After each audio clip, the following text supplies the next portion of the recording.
conversar sobre a principal causa de morte no mundo e no Brasil, que é a doença cardiovascular. E quando nós falamos de doença cardiovascular, nós temos que lembrar das suas duas principais apresentações. A chamada doença isquêmica cardíaca, que é o infarto agudo do miocárdio, e a doença cerebrovascular, que é o acidente vascular cerebral, que também é conhecido pela maioria das pessoas como derrame. Essas são as duas maiores causas de morte no nosso meio. E elas têm como seu principal mecanismo um processo chamado aterosclerose. A aterosclerose é uma doença que acomete a parede das artérias, levando à formação de placas que podem trazer obstrução das artérias e com isso reduzir o fluxo de sangue para os diferentes órgãos, principalmente para o cérebro e para o coração.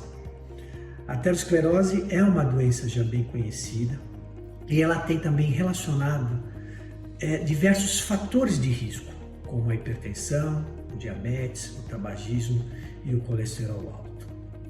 Mesmo nessa época da pandemia da Covid-19, a doença cardiovascular, a doença isquêmica cardíaca de causa aterosclerótica e a doença cerebrovascular permanecem como a principal causa de morte e internações. Os pacientes que têm doença cardiovascular, eles são pacientes com maior risco para uma pior evolução em relação à infecção da Covid-19.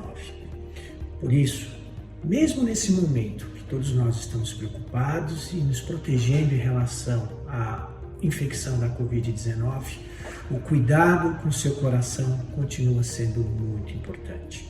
Você não deve deixar de fazer suas avaliações periódicas e seus exames preventivos.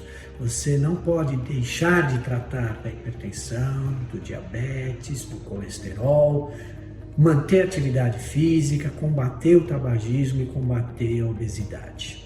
A presença de dor no peito aos esforços, ou mesmo em repouso, com suor frio, um cansaço inexplicável para atividades, são sinais que algo de errado pode estar acontecendo com o seu coração.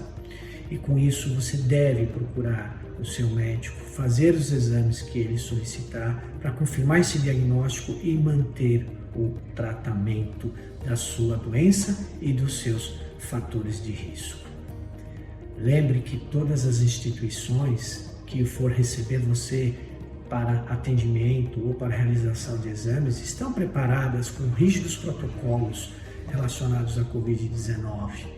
Protocolos de higiene, de distanciamento, além de se garantir o uso de máscara. E esses são cuidados que você deve manter, mesmo que já tenha sido vacinado. A questão de evitar aglomerações, de manter o uso de máscara e a higiene frequente das mãos.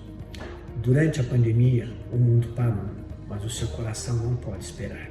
Procure um médico para ser avaliado e orientado quanto ao controle dos seus fatores de risco e mantenha o tratamento adequado da sua doença.